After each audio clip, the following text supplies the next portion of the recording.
Hey everyone, and welcome to the Infinite Respawn podcast. I'm Chicken. I'm Oak Tree. I'm Griff. I'm Bucket. What's up, guys? All right, first of all, finally, What is that? he was just messing. Anyway, Darksiders 4 finally announced. I was right. That's right. 7 years later.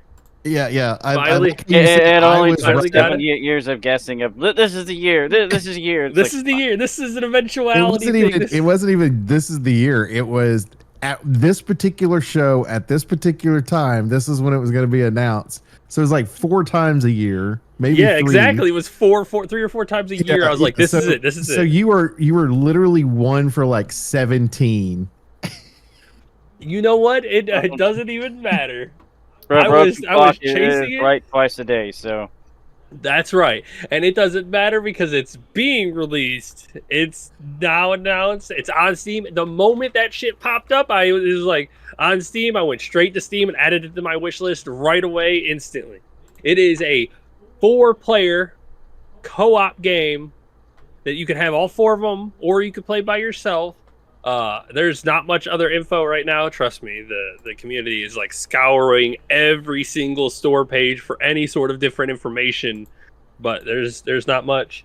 Are you a little sad though? You're not getting a forced story before you go into that. Yeah. The general sentiment is that we are all a little disappointed that we don't get Strife's story, but I understand that it would be a risk that if we did Strife's story, then they may not get the funding to do the final one if it did poorly. At least in this case, is what I can dream of, is something happens in this story that kind of leads us to know that Strife did something before they got together. So if this game does well enough, they could do another one with Strife to kind of show what he set in place to make the 4th one happen. So it's my dream, so that at least Strife doesn't get left out. Because, I mean, he would make for a great Devil May Cry, Bayonetta-style game with shoot-'em-up mechanics and whatnot. But yeah. Stoked. 4-player co-op. And please, you could swap between the horsemen. It says you could swap between the horsemen freely too. So let me have all 4 of them, like a Dragon Age Inquisition style, where all 4 of them are running around together, fighting in their own specific styles, and you can kind of swap between them freely. Yeah. And I just want their banter too, like having the 4 just kind of banter together. They're so contrasting to one another. I really need them to kind of interact with one another a little more, because War and Strife in their Genesis game was good. The little bit that you get for Fury and Strife in 3 is good. We don't ever see Death interact with his siblings, or War interact. Well, I guess War with Strife. But yeah, having Fury, like I just need it. I need more information. At least it's on my wish list now. Finally, I've been waiting long enough to put it there. I'm glad that we've been waiting long enough of you actually being right for once. Yeah. You know. I know. Just once. That's all I needed, was just one. We had to be there eventually, right? Exactly. They announced the Darksiders game last. But this is a direct sequel to the first game. It picks up exactly where the first one ended. The second and third are happening at the same time as the first one, right? They're just different places. The second one, yes, the second one happens. Humanity's wiped out during the first game. Death is out trying to revive humanity. Basically, it's his call. He's like, hey, humans should not have been wiped out yet. So he goes to resurrect the entire human race. That's what he's doing. Fury is sent to Earth to deal with the, not the virtues, the 7 deadly sins, because they're making a mess of Earth. So she is sent there to deal with them and help any of the survivors. So she finds her place, kind of helping the last remaining survivors. And apparently Strife is there too. If anyone is interested in this game, I'm looking at it right now. If anyone's interested in the previous games, they are currently on massive sale. To give you an idea, Darksiders 3, which is normally $39.99, is $7.99 right now. Yeah. Buy it. Yeah, the first game's $3.99, the second game's $5.99, the second game's $7.99, or third game. Buy it. Buy them all. Genesis Hey, is if Genesis is on, buy them all. Buy the fucking package. Buy them all. 100% worth it. They are great games. They may not be groundbreaking games, but they are definitely good games. But yeah, like that scene that we last saw in 2010, by the way, 15 years ago, where it's like, you're gonna wage this war alone? No, Like, no. I'm not alone.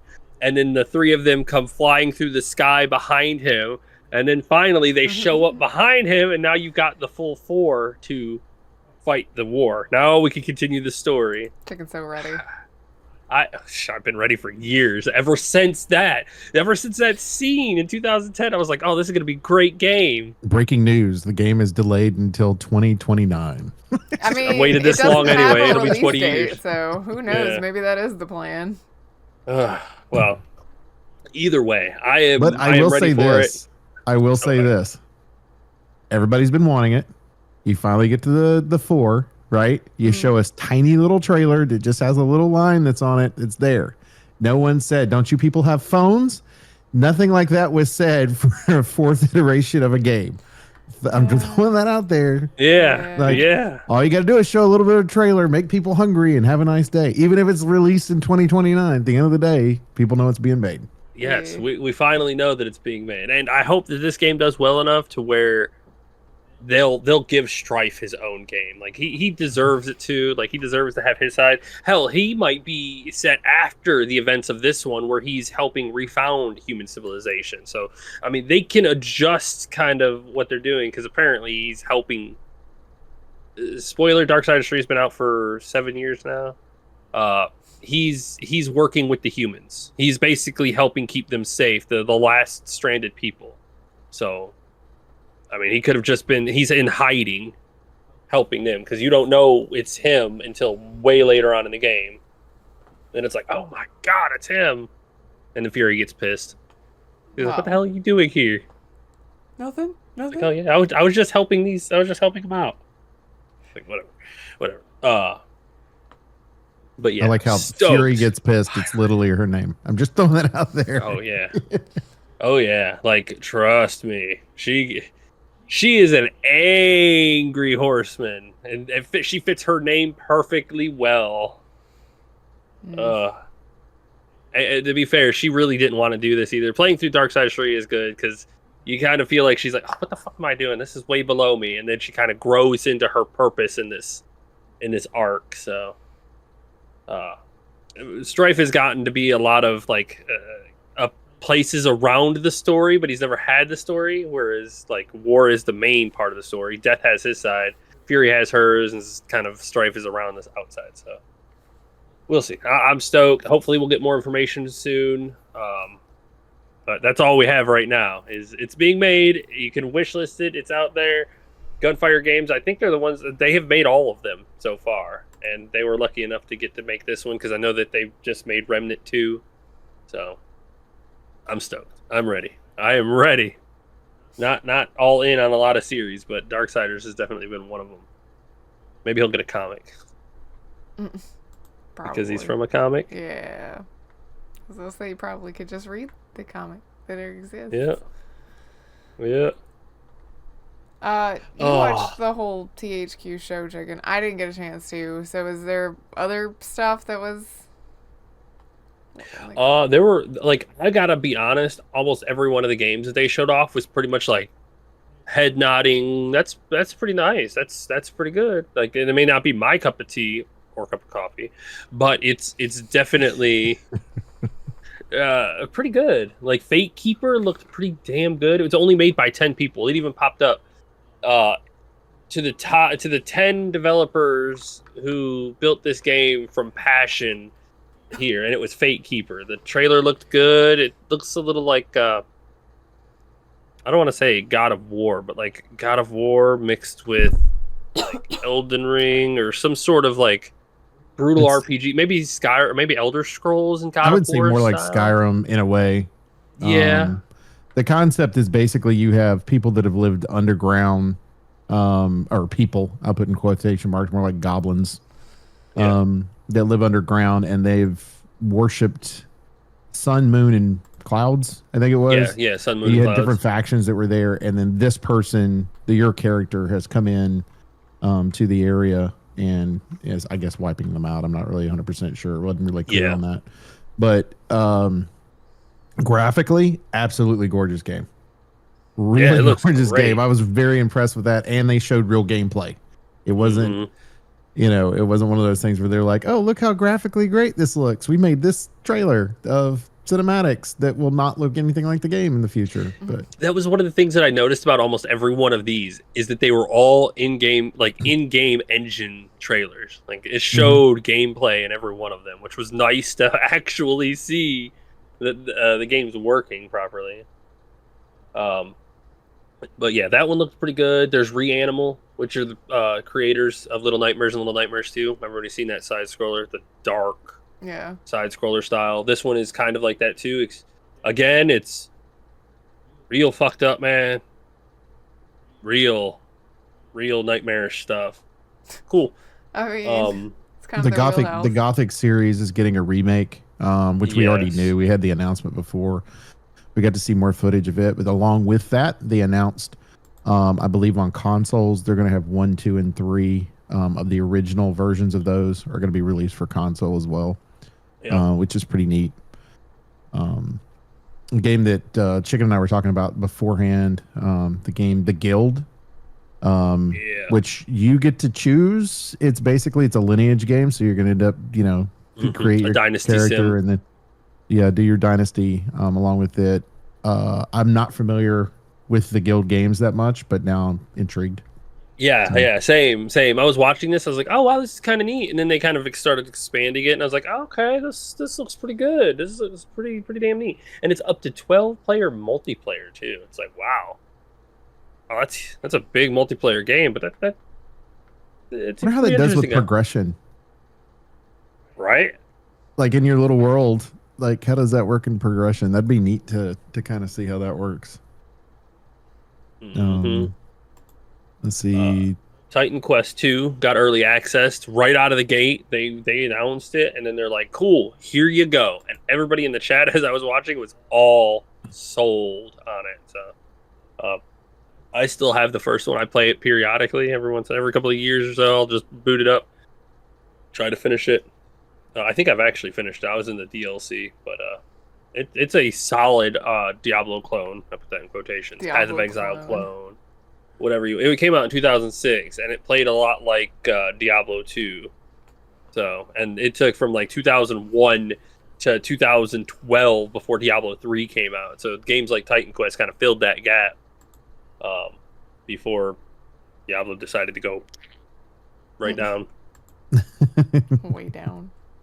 They just focus too much on like zoom big numbers instead of like the nitty gritty grind and risk of playing the game.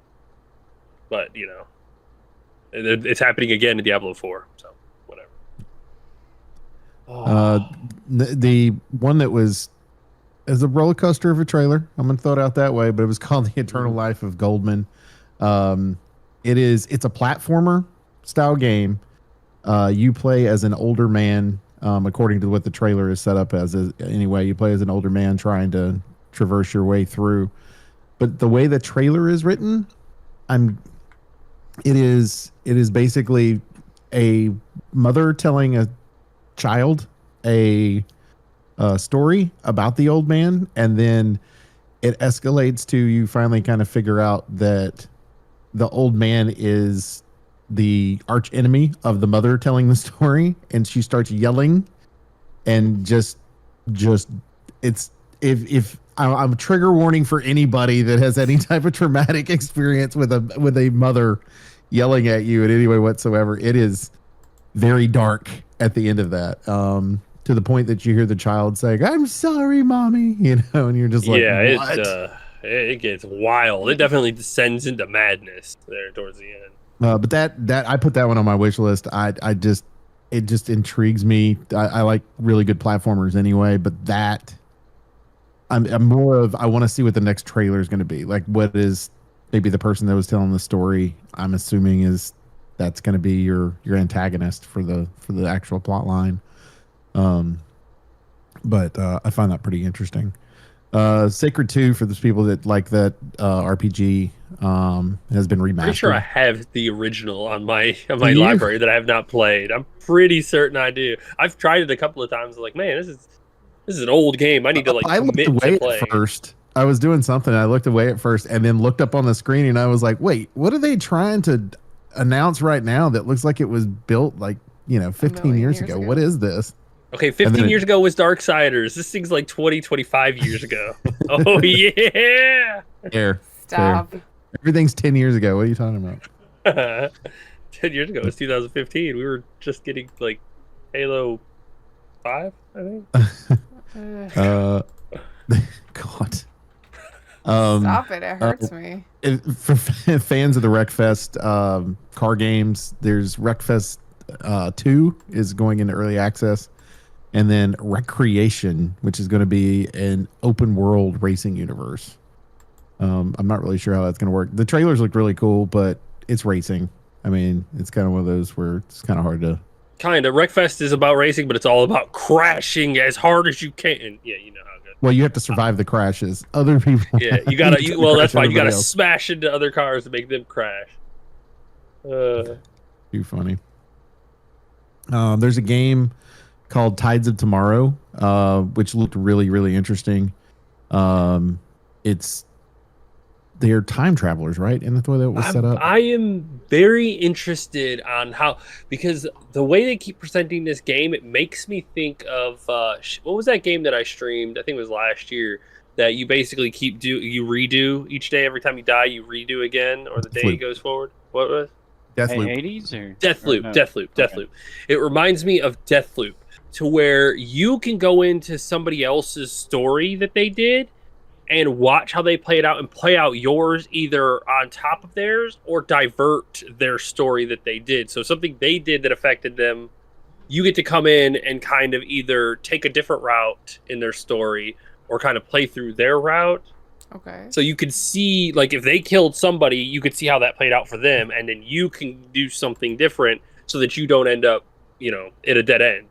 Because if you play it by yourself, you go this way, you kill somebody, you end up at a dead end, you're dead. That's the end They of do this. have a solo mode as well too, so people that don't want to play the online part of that, they can. You'll be able to do it yourself. They have their own plot line to go along with it too, so it creates replayability either direction. Yeah, it's very interesting. I need to see more. Like, I need to see a few rounds of how this game plays to kind of understand what I'm looking at. Yeah, I want a trailer explaining that part of the game. Yeah. The element of it, because it's like you could see the outline of where the other people have done whatever it is they did, like take medicine or kill someone or whatever it happened to be. You could see the outline of that, and what somebody else chose. It even tells you their gamer tag on what they chose, which I think would be kind of interesting. It reminds me of playing the Mordor games where you're somebody gets killed by somebody else, and it's like you go back and you avenge their death or whatever. That type of thing. It kind of reminds me of that. Which is interesting. Rest in peace, Monolith. Yeah.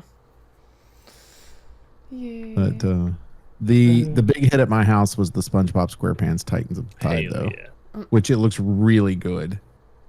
Really good. Yeah, Probably like the best game since Battle of the Bikini Bottom, for sure. I like the swapping style where you've always got the Patrick or SpongeBob floating around in ghost form for you, and then you can swap back and forth whenever you want. So it's definitely a neat gameplay. And they seem to have their SpongeBob games on lock. In their trailer, the entire thing is sang by David Hasselhoff, which just makes it even better. Yeah. I was like, is that David Hasselhoff? And he starts singing. I'm like, starts singing, and it's got like an outline, but the outline doesn't really look like him. yeah. I was like, wow. Oh, all right. Yeah. That's interesting. Sure. Let's go with that. It was. I thought it was a pretty good little showcase, though. They said that for sure. they've got 28 games they're currently working on. There were 15 they have not shown off yet. Oh yeah. That's a lot. Mm-hmm. Well, at least Chicken doesn't have to worry about if one of those 15 is Darksiders now. No. Maybe they're working on another Darksiders. Stop it. You just stop. Give me another Darksiders. They are. Stop it. 2 Darksiders. 2 Darksiders. 2 Darksiders. And then after that, he'll want 3 Darksiders. I know, right? You They'll just come out can't with please some Lightsiders. people. The Lightsider series, you get to tell, you get to go through the other side of the battle. Oh yes, yes. Be funny. All right. Well, what else? What do you mean? What else? There's a lot of other Go. things. Pick one. Let's Pick do your it. next subject. We I- got like 4 tabs on each one of these subjects. I slammed into the THQ Nordic I know stuff, you did. so I was very excited so- for you. somebody else could pick up the next set of topics. How do we feel about censorship today? Ooh. Ooh. uh, Ooh. for the last couple of weeks, it's been kind of crazy when it comes to video games for not for safe games. But basically, what has happened is you've had a group in Australia that particular group supposedly, and I'm going to say supposedly, had tried to contact Steam, and Steam did not want to respond to them on some of the games that they were carrying, and so instead they ended up going to the credit card processors and said, "Hey, these games violate your terms of service that you have. Why are you allowing them to be on Steam and being purchased using your credit card system?" And so then Steam in turn had to go through, and certain adult games, mainly adult games, had to be taken off or had to be changed in some way to stay on Steam because of that. And the terms of service even changed for Steam. The wording did. And then you got, is it Itch.io? Is that how it's actually said though? Yeah. I don't know. Itch.io? I don't think people say Itch.io. I think it's Itch.io is the I way have it's no actually idea. pronounced. I think it's pronounced Itch.io, but Yeah. So they end up de-indexing a lot of their not safe for work games as well. mhm. And so those were taken off. And the big controversy on this, which we do have other things on this as well, but the big controversy on this is the fact that now you have the credit card processors dictating what can be bought with their credit card system. And so it kind of is a censorship in a way, Yes. because anybody that has a problem could technically go to the credit card processor and try to get stuff removed that way, because it set a precedent. And yeah. but I will say this: we do live in a capitalistic society. There more than likely will end up being somebody that is a competitor to these that will give an option, most likely. But it will take a few years for that to happen. Oh, 100%, 100%. That's why I've seen a lot of people talk about, I can't remember what it is, but it's in Japan and it's a processing business. I wish I could remember what it was called, but they allow for like anything. They just process orders and whatnot and credit cards, and they don't care. Like, as long as within the confines of the law, whatever, we're going to keep our hands out of your it's more like direct payment from you to whoever you're buying the game from. It doesn't go through a third party, because when you buy something, I put my credit card in, it goes from Steam to the processor and then to you, or you to the processor then to Steam. But with whatever the company is, it goes like straight to the person. It just skips the processing company from you to Steam. That's it. That's interesting. You to Steam. It's more direct style payments. So, and that's why it's like, what, you guys don't have anything like that? And it's like, well, I mean, dude, it's almost like Venmo, if I had to guess. Like when you pay somebody, it goes directly to them, but you're still going through Venmo. But this one isn't through somebody. It's just you paying somebody else. They just give you the platform, I guess. I'd have to look more into it. But well, I know that like from a standpoint of like PayPal is an option on Steam, but PayPal's not involved in this. So at what point do these people go, like, that's the loophole, right? You turn around and go, okay, if you need to purchase a adult game, if you want to purchase the adult game, we'll still keep them on there. But the only way you can purchase is through PayPal. That same group's going to go that way. And here's the thing is, according to that group, they said that there was no response from Steam. I'm going to guess there was a response from Steam they didn't like. Yeah. Oh yeah, because I don't think I grabbed one of the articles. Um, one of the people were like, we never told Steam, like MasterCard, I think it was MasterCard that was like, we never told Steam that they had to remove those. We just wanted to highlight to it. We told our lawyers about it, and that's all we could do. But then their lawyers are the one that went to Steam and told them they had to. Mm. They're circumventing it and using special language to where it's like, we didn't do anything, but our lawyers felt like they had to. The lawyers went and did it. It's like, it's still you. Yeah, They were acting they're on your pay- behalf. yeah, they're on your payroll, so it's essentially the same thing as coming from you. Because they are getting slammed with calls constantly. Like, I'm pretty sure they've got robocalls, like, calling their call centers every minute of every day nonstop. So all of their call centers are clogged up, and they're feeling the pressure because they've actually had to respond. So they're feeling the pressure from the communities. Because the one thing that we have constantly learned about the internet is they don't like the censorship style. Like, because it's a slippery slope, man. Like, once you Oh. start picking and choosing, you let somebody else pick and choose. Yeah. I think that's part of the problem, though, is it is that slippery slope of, like, you can't do that. Oh, we got them to not do that. What else can we take away? You know, and then where are you at? And then you can only play, like, the SpongeBob games because Visa and MasterCard don't want you to pay for violent content, quote unquote. So no more Halo for you because it's got guns, even though it's sci-fi violence and all of that. But they don't want you to pay for violent content with their card. So, like, where does it stop once it gets started? Well, yeah, I mean, because it could even go, like in this case, it was an Australian group that's now dictating what's on all of Steam around the world. Yeah, which Yeah. is wild to me too. Is like Australia already has some more stringent guidelines than a lot of the rest of us do, but now It still surprises me theirs that is- regular adult games were allowed on Steam, but you can't play like South Park games in their entirety. I'm just I know, saying. right? I've played the guess South Park is- games part of the fan to steal. My guess is the caveat to that is that the South Park game was very public and something that they could automatically go, okay, we're going to censor this because everybody's talking about it, and so we can't have that. But these are games that people generally don't talk about, and that's, I mean, like, games like that are why Steam has an option to hide content from your library so that your friends aren't judging you for your hentai game or whatever it is. Also, just, you know, they're your friends, let your freak fly, whatever.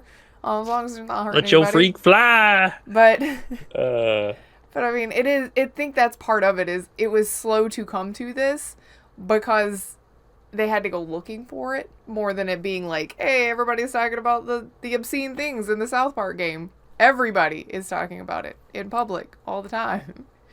Well, and I like the final article that we have on this particular one is GOG, which is who's owned by CD Projekt Red, who is also the champion. They're the first people to put DRM free games out there. They have they're also doing the preservation project thing for games where they Yeah. have over 100 games that are on there. They're like, we're going to give away 13 free games that are part of this list, or well, not necessarily part of that particular list, but that would qualify as part of that list.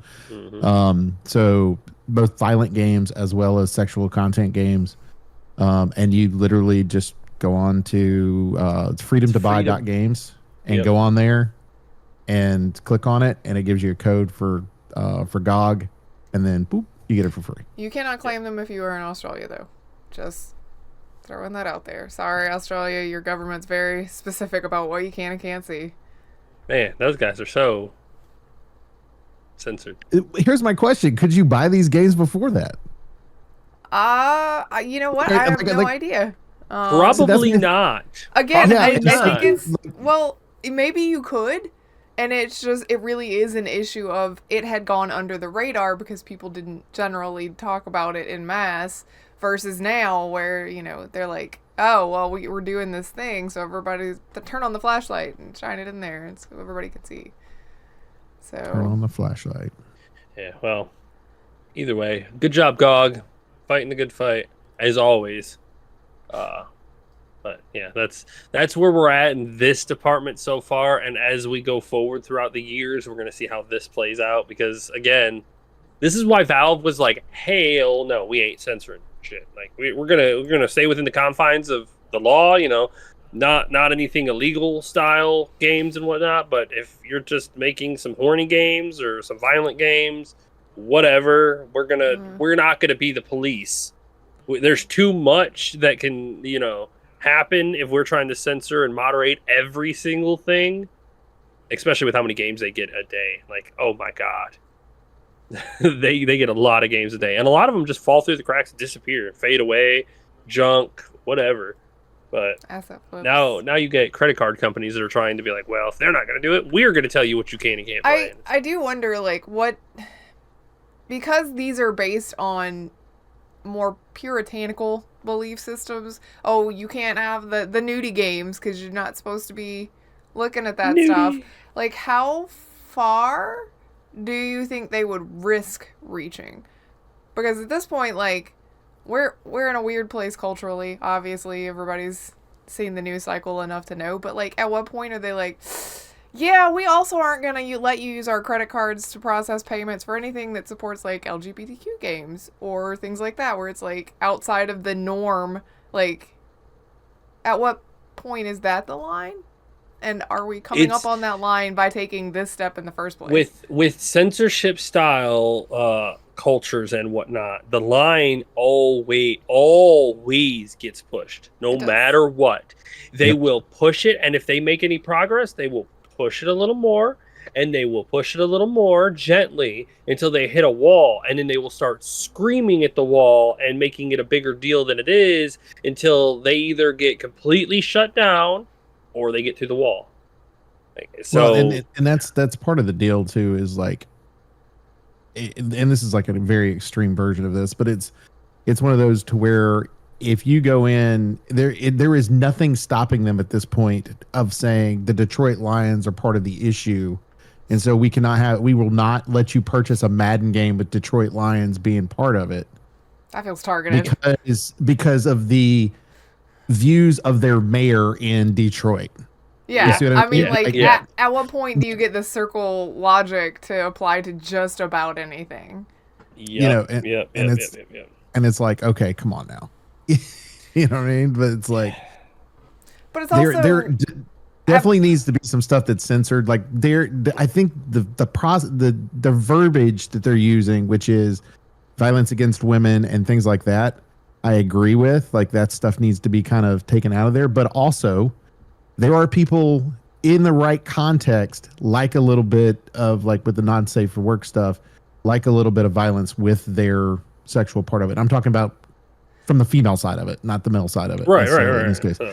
And so it's like there is a version of that is usually tamer in some way, and then there's a part of it that is being extreme. And I think I don't think these people can tell the difference.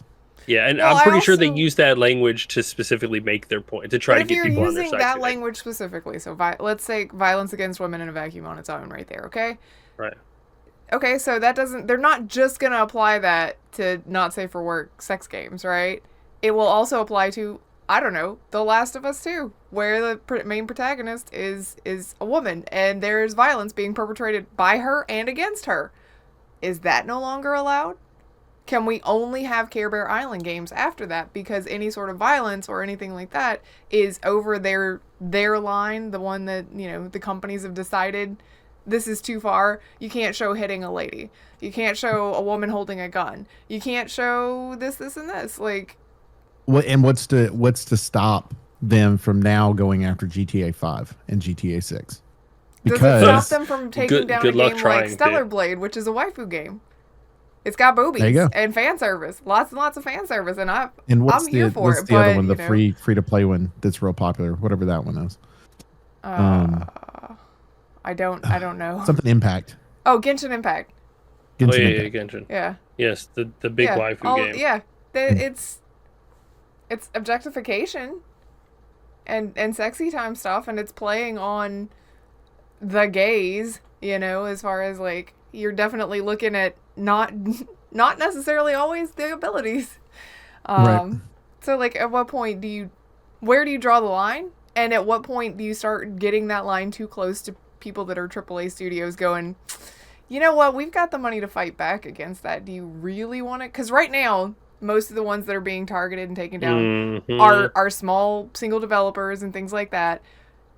But what happens when you start creeping towards an EA or an Ubisoft and wanting to take their major games down? That's when you start, like, that's when capitalism will fight censorship. And that, when those two titans try to fight it out, is when things will seriously happen. Capitalism's got a lot of money, and censorship has a lot of angry, and it will turn into a fucking nasty fight. Because it's one of those things where you're going to interrupt my money? My shareholders don't like that. And those shareholders, even though they believe in censorship, are going to be torn. It's like, yeah, well, yeah, but that, whatever, money. Usually greed will win out across everything. Humans have just always been that way since the dawn of time. Well, I know you're going to go from it again. You move from this to violence in general. Yeah. All right, Call of Duty. You no longer can sell but those it's Call of skins. Duty okay because it's mostly male dominated and their wording focuses on things like violence towards women. And they'll just make it to where you can't have female skins anymore. They're all men's skins. Enjoy your sausage fest, everyone. You know, they've been trying this for like decades at this point. They tried it with music. They tried it with movies. They finally made a little bit of progress into the video game world, and they are going to try to push it more. Well, you can't have violent music. You can't have violent art. You can't. It just makes people bad people. And it's like, we have already proven through a litany of research. Hopefully I use that word right. You did. I'm so proud of you. That violent video games, violent entertainment does not make people violent. Usually it's good for stress relief. It has been proven scientifically that violence in video games helps relieve stress in people because it lets them get their frustrations out in a aggressive manner that does not hurt anybody. Now, if people who are in those situations could keep their mouth shut and just play the game, the world would be a much better place. Okay? If you're angry, just shut up, play your game, beat their ass, or get your ass beat and move on to the next one. All right, people? Just shut up. I don't yell at people anything. I don't know in games. I know. No, you just yell at us chat with y'all and you yelling at us than I would listening to a squeaker or some guy that, you know, is got a very small member at the end of the day and is trying to take it out on the rest of the world. I know, right? God. But yeah, I don't ever say anything that demeaning to you guys, so at least there's that too. Also, you know, as well. I don't know. I felt like you've told us we've sucked a few times about so. Yeah, but I'm not like making your mama jokes and things like that while at the same time. No, but I would laugh. I'm just giving you hard truths. If y'all can't handle it, that's a few yo mama jokes from you might be quite hilarious. I'm not gonna lie.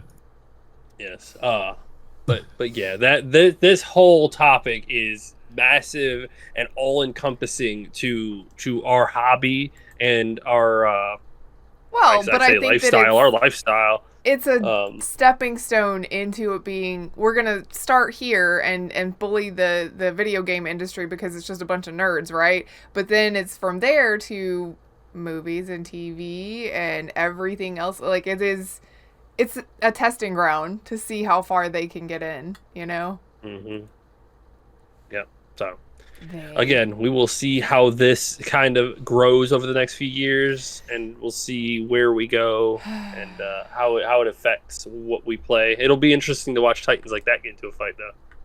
Yeah. Yeah. Fair. But speaking of Titan fights, in Europe there was a petition that a Stop Killing Games petition, which. Woohoo. And it's still going on. They don't want people, or they don't want companies to be able to just completely cut off access to a video game, especially single player games. If I buy a single player game that requires an internet connection, and then you're like, oh, we're ending support for this, and then I can't play it anymore. It's like, why do I have to license a single player game? Well, that's the thing is like specifically that was the thing that they were really worried about was a single player game. And I think The Crew is a good example of that is because it's both, but you because of their servers being shut down, you can't play the single player part of that game. Um and Which and I'm and just there are other baffled games by that things. are being, these games that are like, "Hey, we've sold 10 million copies of this," but then you have whoever it is that's in charge of the company will use Ubisoft because they're a good villain to have. Um they turn around and they say, "Well, we expected 15 million to be sold, so we're going to shut the game down." But it's a single player game and it was attached to their servers, so they're going to shut it down. Um, and then you're not going to have access to that game anymore. And to me, that's wrong on so many levels. And obviously, we're not alone in that because of this movement happening. But it's also, there are lots of artists, directors, a lot of different parts of the development process that's on there. And this is also history in a way. There's not the benefit of movies where you have some type of taped recording of this to where people can experience the way it's supposed to be experienced, which I think is why you have the movement that GOG is currently doing as well. And some other people are trying to archive as many of these games as possible. But in this particular case, doing it from a standpoint of I own this game, I bought this game, I should be able to play this game whenever I want is, I don't think that's really hard to ask for, but Yeah. It to the shouldn't be. developers it is. So it's annoying. It's Yeah, so like annoying. the simplest thing that I can think of is imagine you bought a DVD and then randomly the studio is like, "Well, you can't watch that anymore." Like, Yeah. and then your DVD just doesn't work anymore. What the? I'm not even allowed to watch the old. It's my movie. I bought it. I could just watch it on TV. Like, I get it for streaming and whatnot. You're renting their library, but if I buy a DVD, if I buy a single player game, I should be Yes. able to play the game or watch my movie however I want. This God. reminds me though of like the television industry, like old movies or TV shows like WKRP in Cincinnati, which was set in a radio station.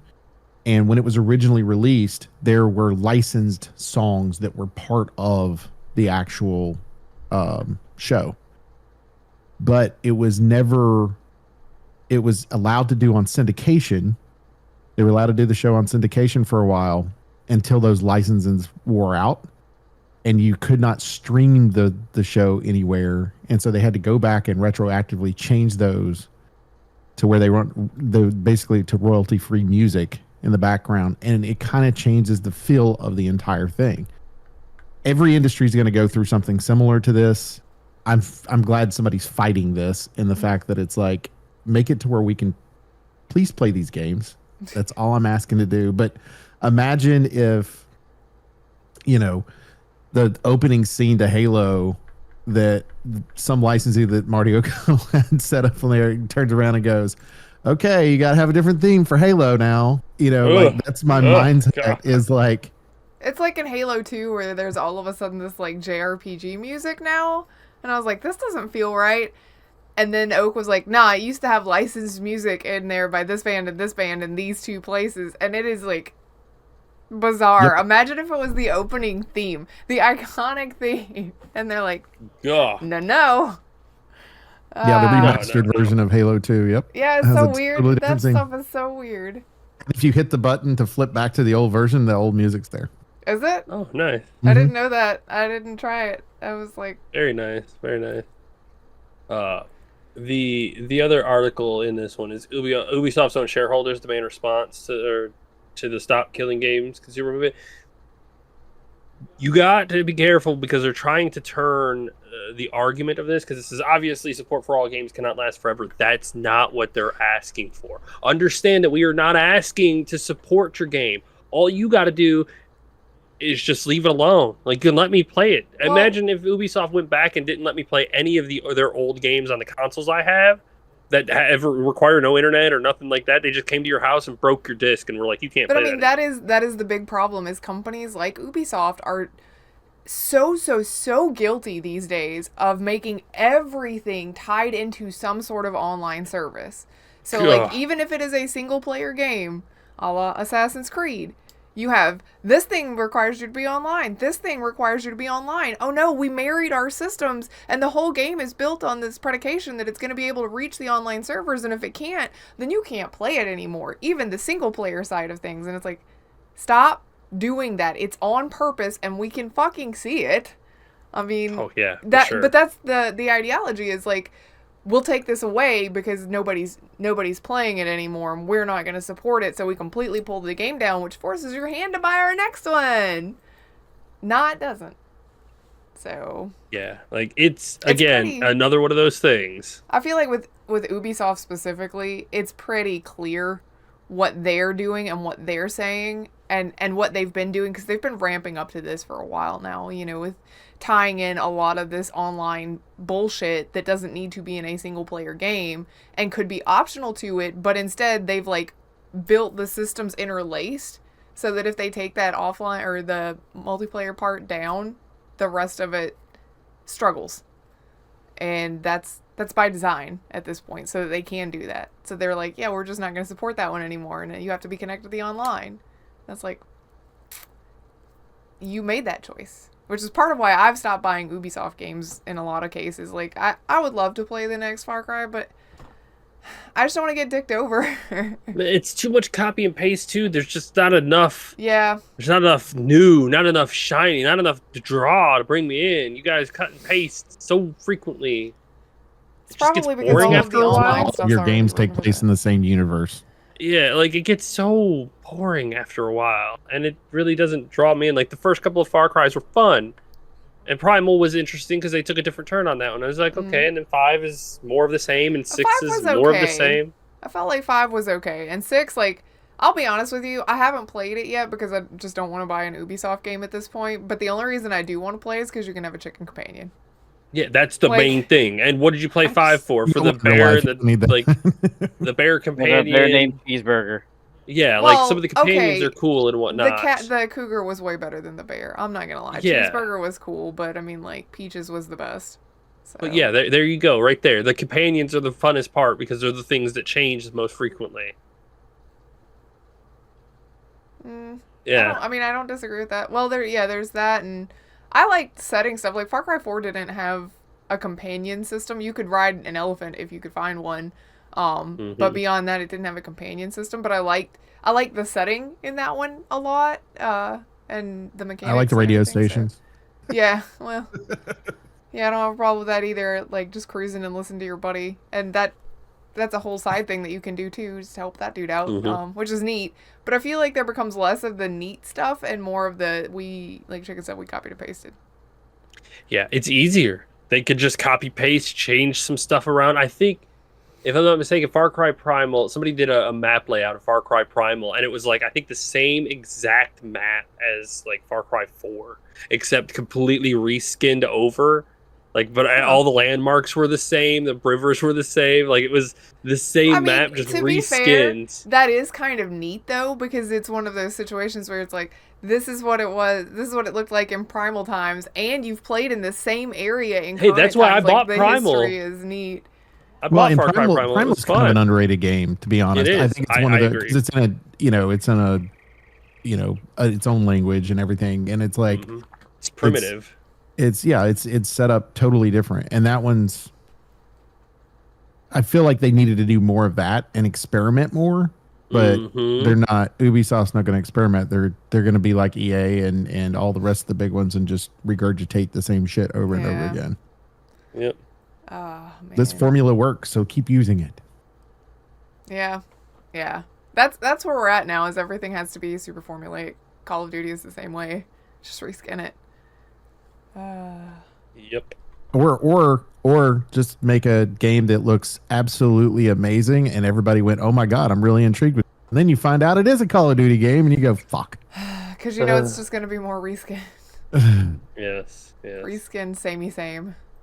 But yes, to stay on the topic of it, companies should not revoke access to single player games. No. I get it. And I in my dream world, I wish games that were multiplayer, that would let us host multiplayer games before killing them. Yes. I'm looking at you, Friday the 13th. You ready? Here you go. Here's your tie-in.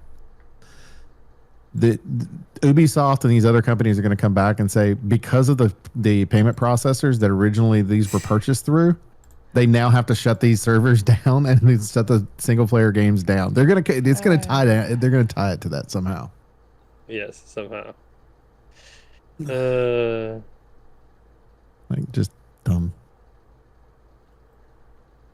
What next? We got 3 individual All right. ones. All right, well, we'll jump to the one that we talked about last time was Microsoft laying off a fucking lot of people.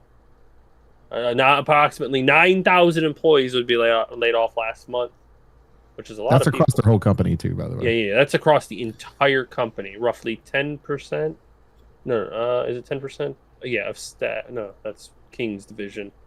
I don't know. It was 9,000 people across Microsoft in general, like across the entire company, which is a lot of people. Mm-hmm. But despite that, they have almost 5 billion. Well, that's a Game Pass. 5 billion in profits of annual revenue in Game Pass, despite all of the layoffs, which is good for them. Good for them. But well, again, it's because Microsoft, which is the total, is 76 billion. They're up 76 billion, up 18%. Okay, from what they were before. Oh, okay. So the 5 billion is from Game Pass. They're up 76 across the entire company, which is pretty high. But I guess when you don't have to pay all those extra people, you can do that. And to counter Oak's argument from the last time, I highly doubt we will be seeing price drops on anything across the board. Saying that, since King lost 10% of their employees, the employees that built the LLMs, which is the large learning machines, what we call AIs, built their employees built the machines that helped them build levels faster, and then they fired all the people that built those machines, built those systems, and now the systems are doing what the people were doing. So now literally they just dug their own grave. They built it, then they got fired, and now what they built is doing their job, which things are changing. Well, yeah, watch. It's gonna like break catastrophically, and it's gonna completely fuck them. I've read a lot in this area because this is becoming the thing that is happening now across the entire spectrum of tech. I should say, not just video games, tech in general. That what you get out of AI LLMs is the equivalent of like high school level work, because these are not like highly trained human individuals. They're just simply trained machines that are regurgitating what's put into them. They're not thinking. They're not intelligent. They're just kind of getting information and kind of putting it together for you. It's quicker, yeah, for sure, but it's definitely not intelligent.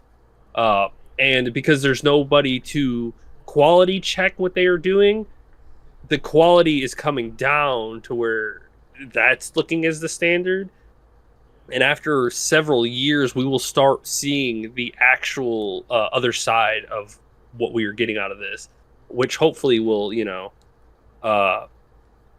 show that we do need people in these positions to help orientate these machines to keep them on a higher level pace than down here. Yeah, you're having record profits right now, but how long is that going to last?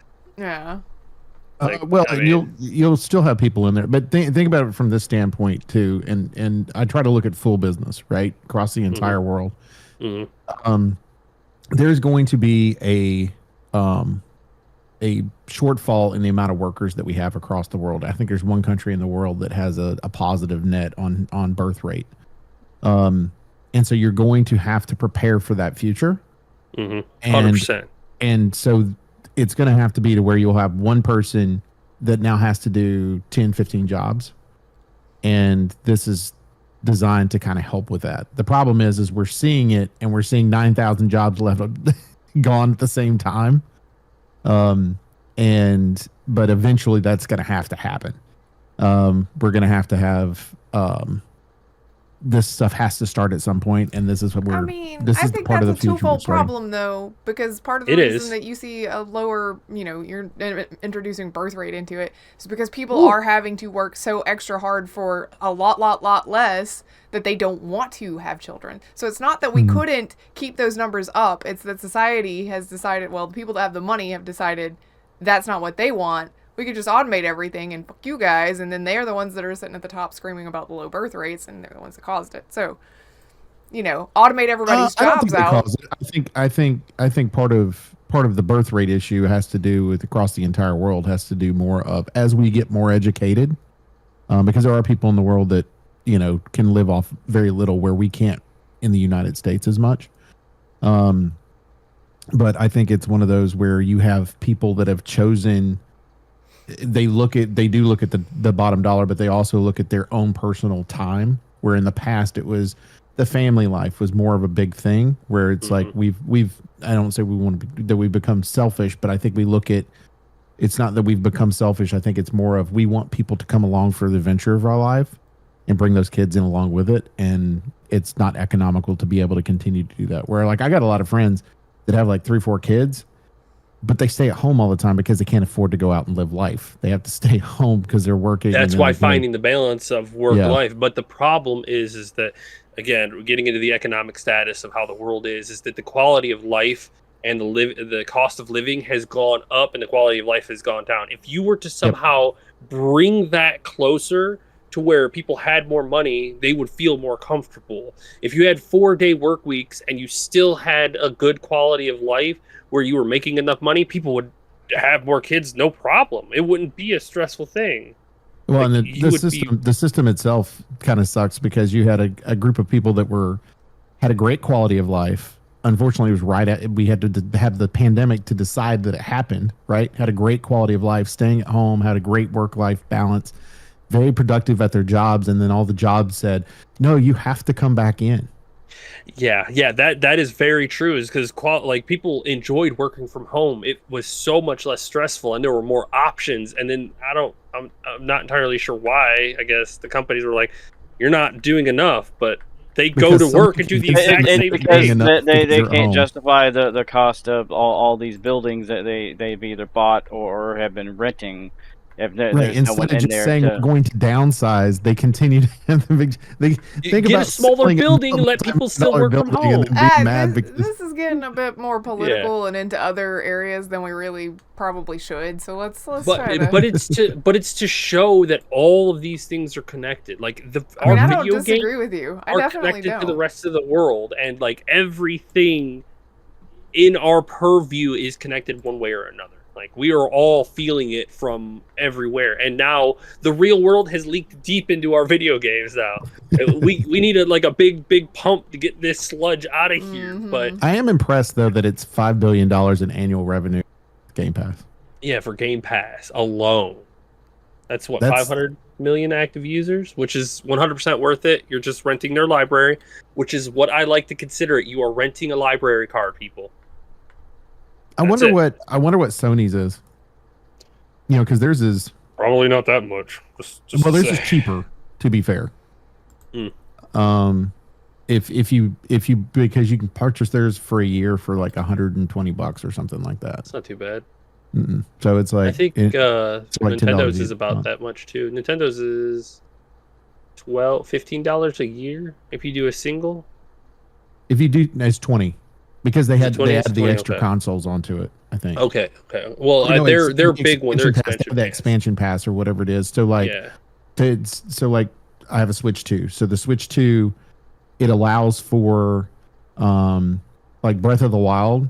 If you already own Breath of the Wild, it will automatically upgrade you to the Switch 2 version of it.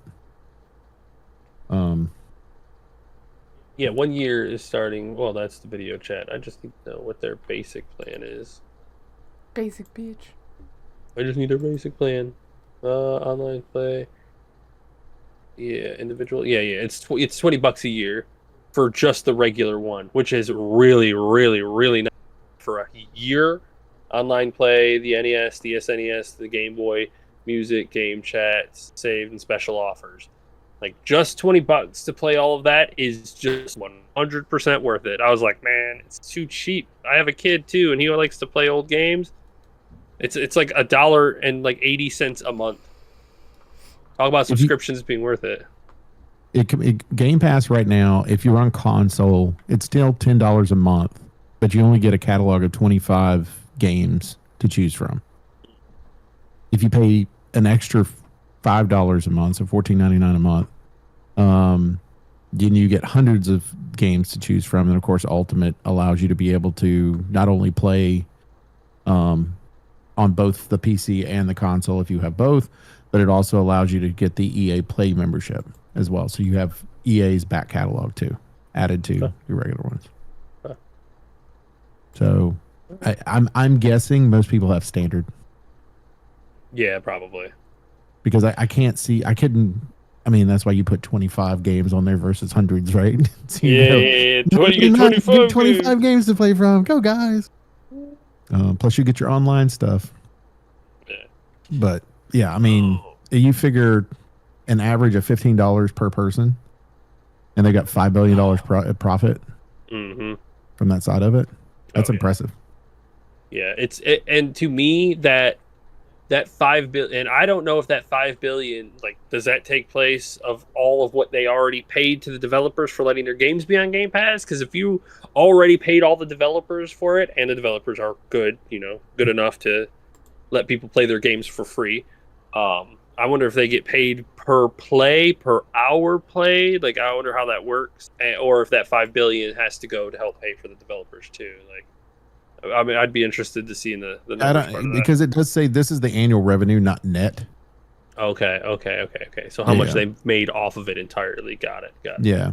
So I'd be very interested to see what the net is on that, because they're also plus operating their servers. Yeah, like even then, $5 billion is a lot of money. A lot of money. Yep, and that's worldwide too. 500 million people, because you figure there might be 30 million, 40 million in the United States that are on it. All maybe. Right. I mean, 500 million people worldwide, which I'm assuming China has a version of that, because that's got to be a big chunk. Yeah, I was about to say, I'd assume so for sure. They're in India, but India doesn't. I don't know how their infrastructure is, because they're still kind of behind a lot of people in some ways. I don't mean that derogatory, by the way. I just mean like. No, we get it. Rural areas and a lot of mountainous areas, and so they don't necessarily the internet access the rest of us do. Yeah. Oh, all right. Again, a lot of GeoGuessr guys. I'm just saying, I know what India looks like. Big topics today. Definitely, we had about 3 weeks to pick up some stuff, and a lot of stuff has happened. But to bring it back down to a simpler topic, Griff, people are mad. I love that that's pointed at me. What did I do? People are mad. Silent Hill F, because there was some gameplay. I think there was a demo out. It plays pretty well, but the game kind of plays it leans heavily melee oriented, and they want to say Souls-like. And degradable weapons, or Souls-like boss encounters, I should say, and degradable weapons, which, as with everybody, I'm very trepidatious about. Of course, Eurogamer links to Reddit articles. Anyway, where does everybody get their news from? Reddit. Anyway, degradable weapons are always such hit or miss, because it has to be done so carefully. I don't think I've ever experienced a game where I'm like, yeah, this definitely added something for me. I'm glad it's like this. I don't think I've ever experienced that yet. I think we've played a few games. Dying Light, I don't know if it has it, but Dead Island has it, like when you can craft your weapons, and then it's got durability on it, and you got to repair it after so long. But they allow you to repair it. So, yeah, it's one of those things where you got to be more careful about how you do it. They want to make the zombies feel different, because we had to repair your weapons in some of the survival games that we played, like 7 Days. 7 Days that I had the repair all stuff, durability. I didn't have a problem with it. I like the idea of in a survival game. I mean, the idea is to make it realistic, right? Yeah. Right. It does not make sense in a single player game to me. Horror game? I mean, if you hit somebody with the 2x4 too many times, it's going to break eventually, right? I mean, I get it. I understand. I understand, but there's also, this is a melee only game. There's no other weapons, which for Silent Hill, like, yes, melee has been a thing, and in some of them, you do end up breaking things. I want to say even Downpour had, like, the mechanic where if you hit something too many times with a board, it would break the board, but you could find another one kind of deal. I want to say it was in that one, but I can't remember. But they also had ranged weapons so that you didn't have to worry about whether or not this was going to shatter in your hand. Granted, it's always been a little, Resident Evil-y where you're not always guaranteed ammo and things like that, and the game usually adjusts to how you're using it to see what you need, but all of it be, like, if it's a la Breath of the Wild where you're like, whack, whack, my stick broke, quick, where's another one? Whack, whack, my stick broke, quick, where's another one? Like, I don't want that. I also don't like the idea, but it being like a Souls-esque style combat. I'm not great at that. So, I mean, I played through Silent Hill 2 with just a melee weapon, yeah, and that game you're definitely, crazy. like the boss fights felt very Souls-like style. It gave me Darksiders 3 vibes in some of the fights because all you had was your melee weapon. So being able to move in but moving around and trying to play like that. I have a question because I really don't know this question, the answer to this. Okay. Are guns illegal in Japan? Yes. I think you have to be a policeman, and you have to be a police officer to have a gun. Okay, I'm just wondering if that's part of the reason why. Because isn't that the setting? Aren't we in? Yeah. Yeah, it's also you would not find a gun. I don't have a problem with. I don't have a problem with if you want it to be entirely melee. I have a problem with the weapon degradation and the melee combat being like, I don't want to have to go and play Sekiro to be good enough to play this Silent Hill game. I'm sorry, I said Resident Evil earlier. Now it's on my brain.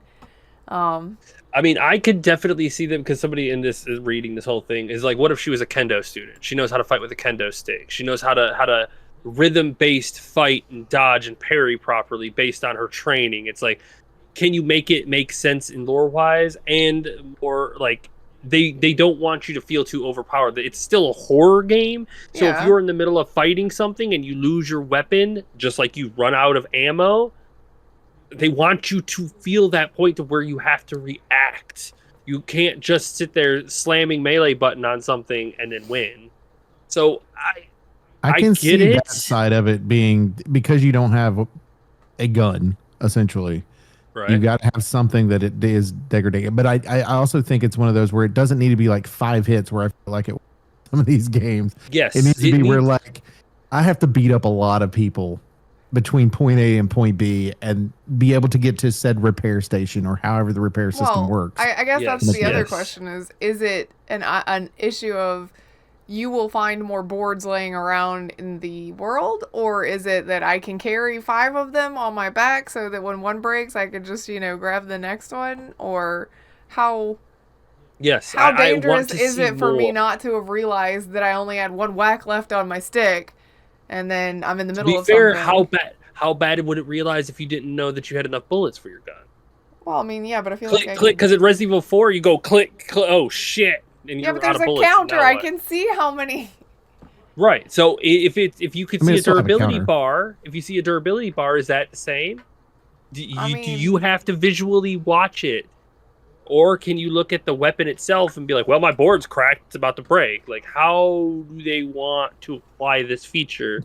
Yeah, because you can also make it to where, like, let's go back to the board, like she was talking about.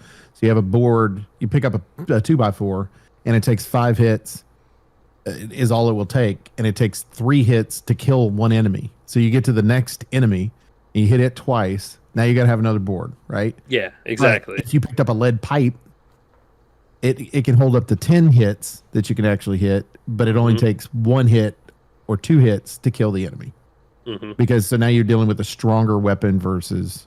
And I mean, can I reinforce them too? I mean, I get it. I just am saying, it's not. I don't know. I personally, and other people, it's their jam. Oh, and yeah, that's absolutely. fine. I'm not gonna kink shame you here. if you like degrading weapons and everything, I don't like it. But it's also because I don't. To me, it feels like it's like one more thing that I have to keep up with, and in a horror game setting, I'm already keeping up with like, did that thing over there just move? I have a lot of stress on my plate already. I don't want to add that on top of it. Let me just whack it with the stick. But see, that's the same principle as something like Resident Evil 4. You have to maintain your health. You have to maintain your weapons, your knife durability, your armor. Like, there are so many things that you have to keep track of in horror survival style games. It was like Resident Evil 7. You had to make sure you watch your health. You just pour the fucking green oil on you and you're You gotta like, pour the juice on and regrow your hand. If they make it to where this feature is like a less important part of it, to where it's just kind of there and it interacts with you every so often, that's fine. But if, like you said, if it breaks after 5 uses, it becomes a main piece of function for the game, and it can become tedious and tiresome after a while. I also don't want it to be distracting. They put it. Where you're like, I'm in the middle of, like, I'm immersed in this atmosphere, because that's what Silent Hill is the atmosphere is a mainstay, and if it's not, then that's, you're already off track there. But I'm immersed in the atmosphere. I don't want the added distraction of constantly being like, all right, let me look around real quick, because I feel like there might be something over there. I see a board there. Like, it kind of pulls it out a little for me, personally. Where you're like, I will say that's a very fascinating view, because pre-planning is perfect for a horror game. I did that the entire Silent Hill 2 thing, because it was like, I guess I hear something. Maybe I'm just I hear something. There's something coming around the corner. I see something down the hall. How can I avoid this? How can I fight this? And you get into a fight with one, and then another one comes around the corner. But I think you both look at horror games 2 different ways. Chicken, you look at a horror game as strategy. I look at it as survival. Everything is strategy. I look at it as survival, right? Right. I look at like with her, she's looking at it from a story standpoint. I'm too much into the atmosphere. But I think if you build in, and I don't know what they're going to do with this game, but I think if you're playing on the hardest level, I think the weapon should break after a period of time. I think if you're playing on the normal level, I wonder if they'll make it on easy if the weapons don't break. That's what I'm saying. I'm wondering if it's based on what level you're playing that game on. I'd be interested. And little story time. When I was younger, I used to be afraid of the dark, but at some point, I just was like, I'm not afraid of the dark anymore. I'm the kind of person that grabs bat, runs into the darkness, and fucking fights whatever. I'm not gonna die being afraid. Griff is the one that sees the darkness and like, hello? I'm like, fuck that shit, run right in. Whatever it is. I allow myself to like immerse in the scary thing. I go into horror games like I'm afraid of it, but I want to be afraid. I want to be scared. But that's the thing is like I'm so focused on that I find having to like, I don't know, worry about weapon durability as a little bit of a distraction. But I also understand that many different players play games in many different ways. So like just because I'm playing the same game that Chicken plays does not mean it is the same experience. It will never be, for like between the two of us, that will never be the case, because he is so strategy analytical and he sees everything from like a logic like above the board. Come on, you could just say fearless style. I'm fearless style. I play it on games, on the level. He looks at everything from above because he can see it that way. I can't. I see everything like I'm on the same level and I'm looking. He's spectating in a lot of cases. We actually had a conversation about this the other day too, because Griff and I were talking about the fact that like we'll play on a multiplayer map one time. And Chicken's like, okay, you turn right over the green item that's over there. And if you look over there, blah, blah, blah is there. And we're like, what are you talking about? I've never even been on that side of the map. Like, how in the world do you know this? Pass through it, he's already memorized it and he knows where everything is. And we're like, I've never been here before. And he's like, you've already walked past it 3 times. I watched you. We're like, oh, I just didn't notice it.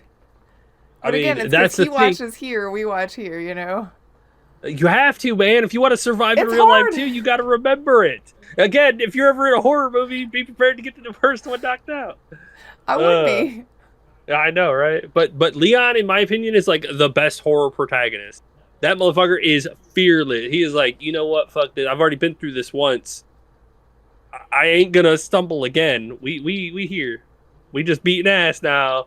I ain't gonna get pushed around again. So that's the kind of style that I like for horror games, is where it adds that mix of survival into the horror. Because yeah, you can feel overwhelmed and things like that, but I don't feel scared. Like, I don't feel the same kind of scared as other people do. So I can't play games and look to be scared. Even, I will say, that's why psychological horror is my favorite kind of horror, like Layers of Fear, where it constantly messes with your perception of how the game is played.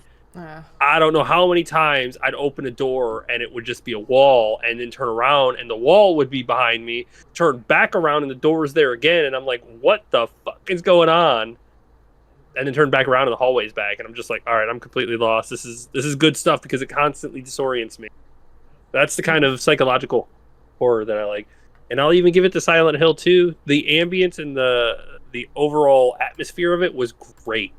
It made you feel unsettled. You constantly hear these noises from around the corners and whatnot. And the way I had James, not this James, in my head was like, he was like, all right, I hear this again, we're gonna go. He meleeed everything. It was a one-on-one fight, except for a couple of times where the nurses really got into a group of things, which was a problem.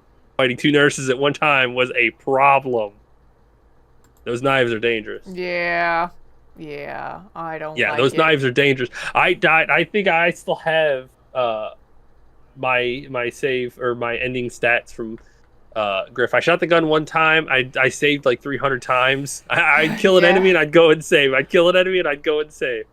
It was oh man, it was a slug fest, that's for sure. But it was great. I loved the shit out of it, even for a horror game. But I'm interested to see how this one plays out, because it might be more up my alley than it would be for hers. Yeah, I kind of get that impression. So I mean, maybe. So. Yeah, it might be one of those. Wait until you see as much information on it as you possibly can once it actually comes out, and go, okay, is it what they thought it was going to be? Was there changes made? I'm still reserving judgment for, September 25th. Isn't that when that one comes out? Yeah, very soon. I think that's right. So I'm gonna see what other people think about it, because I don't know that I could full commit on that one. It might be too different for me. Depending on the combat. Again, Souls combat, not my jam. I'm not good at it. All I can say is don't let your series die because you don't want to adapt slightly. Because Resident Evil did the same thing when they went first person. Trust me, I remember the entirety of the ARC-E community going, "Are you people insane? Yeah. Why would you do something so ridiculously dumb than to change the formula that's worked the last 20 years?" And they've had breakable durability in Silent Hill games twice before. 2 other games have had that style already in it. So which two did it say? Silent Hill 4 and I think Silent Hill. Like I said, I thought it happened in Downpour, but maybe it didn't. No, it wasn't in Downpour. Okay. It might have been. No, it was Silent Hill 4 and Silent Hill The Room, I think, or it was 4 The Room. 4 is The Room. Then there's another one. I can't remember. There were 2 games that were talked about that had the breaking durability in it, but okay. But you also had a gun, right? Yeah, I think so. Yeah, I mean your gun ammo is durability in my understanding of things. You can only have so much ammo until it becomes useless. That's what always drove me crazy about games that were like, oh, you get to shoot this gun and you can shoot it, but every time you shoot it, you also have to clean it or repair it later. That's where which it is gets stupid. a little wild. That's Red Dead Redemption 2 for you, please, which gets a little funky. It's like not only do you have ammo, which I get going hyper realistic style, but not only do you have ammo, you've got to clean your gun too. Okay. The gun doesn't stop functioning though if it's not clean. By the way, it just does less damage. That's less functioning. It ain't nearly as good then. It doesn't break though. It's not like it destroys in your hand and all of a sudden you're like, oh no. Yeah, but it's practically worthless when it Accuracy has. could also be off, I think, as well. Yeah, I Yeah, think so you're so you start wasting your ammo. There's some games that I've played that the gun will jam once it gets too Too dirty. damaged or dirty or I whatever. feel like I've played a game like that before Maybe it was too. Metro. Did Metro have that system in there? Maybe It might have actually, been maybe. Metro. Yeah. Yeah. And I kept thinking, oh, God, why? I know, right? I'm in the middle of Shit. shooting things. Stop it. Uh, Too funny. Well, is that it for the news? Because I That's it for the news. Okay, look, I want to talk about something really quickly because I get a lot of flack for it, and Chicken is constantly on top of me about it. When there's a change in media, so like this game became a TV show, this game became a movie. Yeah. I very obviously have strong opinions on a lot of this stuff, and Chicken's yeah, like, that's you right. can't really judge it until you've seen it. Well, guess the fuck what? I watched the Borderlands movie and it's still hot trash. Okay? It is just as hot trash as I said it was gonna be. I was right. It feels great. Okay, it feels great. I'm good now. Honestly, I think most people knew that one was going to be hot trash. It was awful.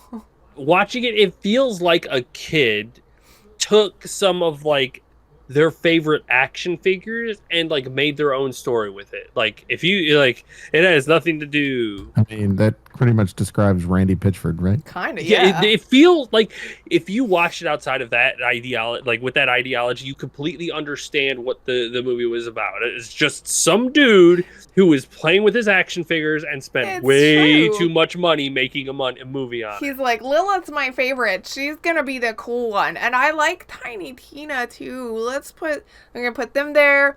I like Roland, and this Creek guy looks cool, but I don't really know what he's like. So he's just gonna be here because he looks cool. And like, oh god, it was just. It was a mess. It felt like a linear story, so the story felt like it went But the it right skipped direction. a lot of stuff. Like, you know when you're supposed to have these, like, bonding moments between characters so that eventually, by the time that you get to the end of the movie, they're, like, this nice little family unit all of a sudden? Yeah, that was like, hey, Yeah. my name's this. Hey, my name's that. 10 minutes later, they're like, oh, we can do this together because we're family. Are you? Yeah, now? What happened? it How? felt- I mean, it's just an odd. I'm laughing so hard. I got to. Baka just posted in our chat. It's a scene from Spaceballs when they're It's Lord Helmet playing with his dolls. Yeah, that's That- exactly what that basically movie was. It was Randy Yes, Pitchford playing that- with dolls.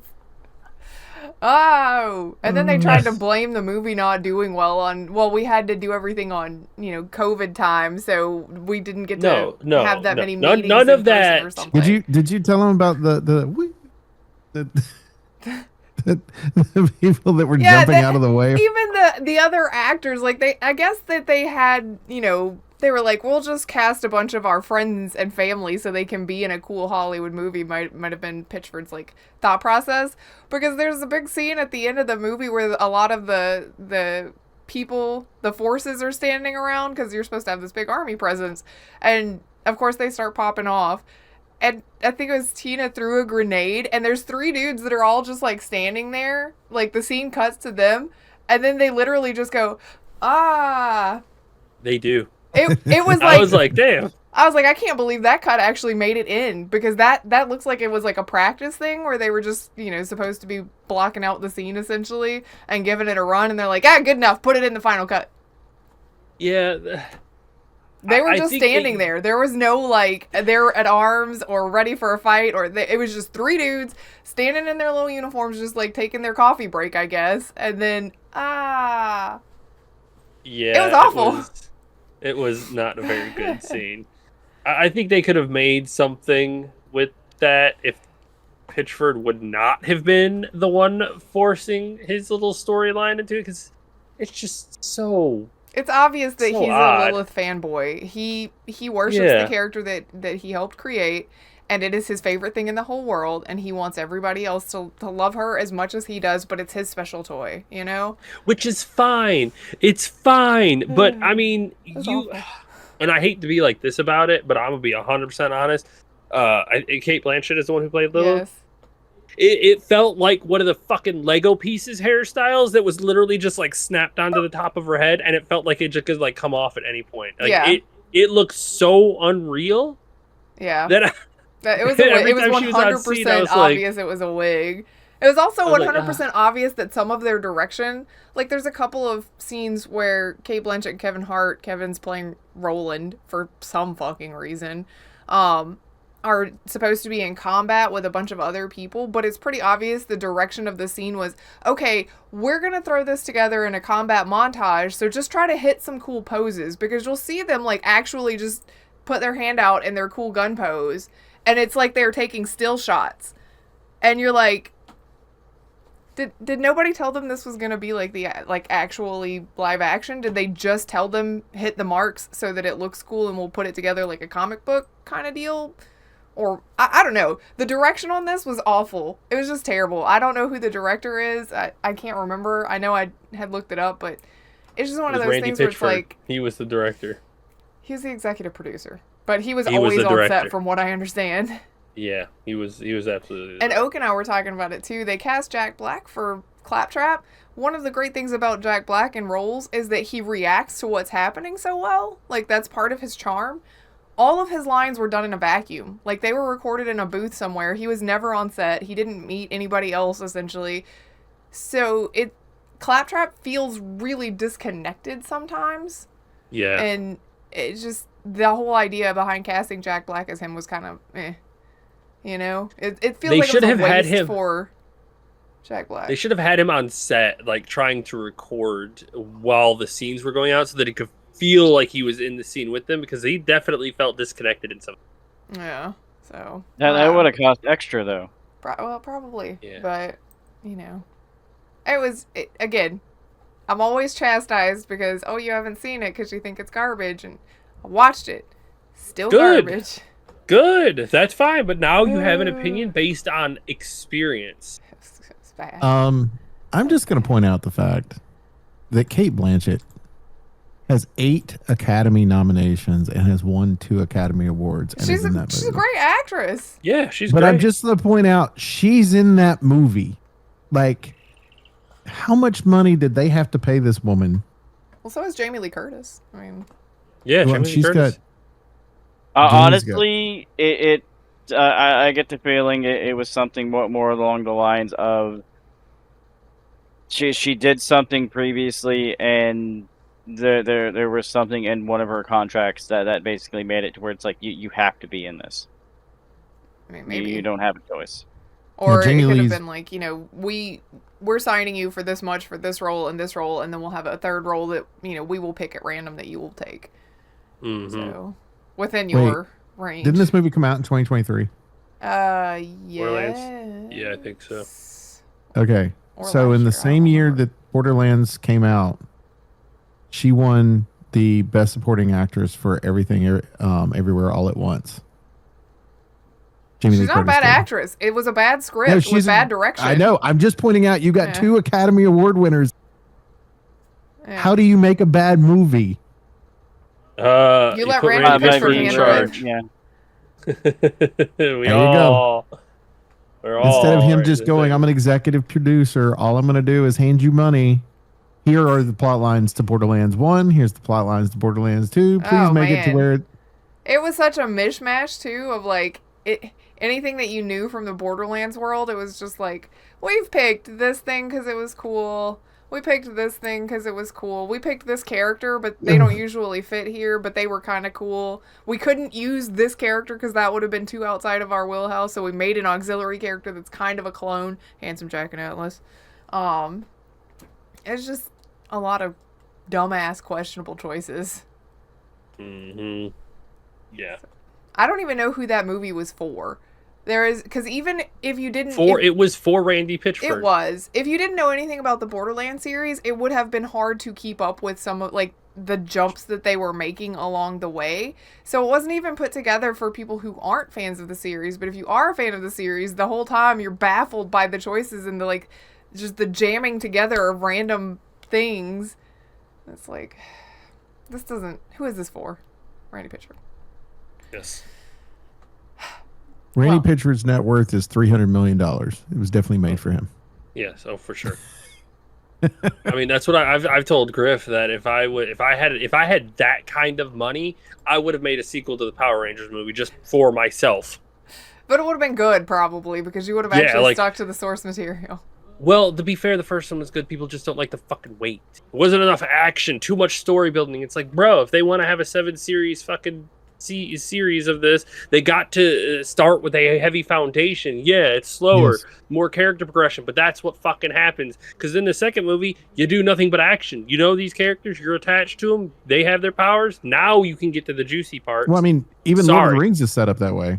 Yeah, Fellowship the of the Fellowship Ring of is the Ring is all your plot slow. development, and then your second one with Battle of Helm's Deep and all that type of stuff is your action. Yeah, but Absolute look in cinema. comparison of when those movies were released to now. Like nowadays, people are so spoiled with like the TV shows where they get the longer periods where they can have the action and longer times to get to know the characters. Yeah. In comparison to a movie where it's like 3 hours tops.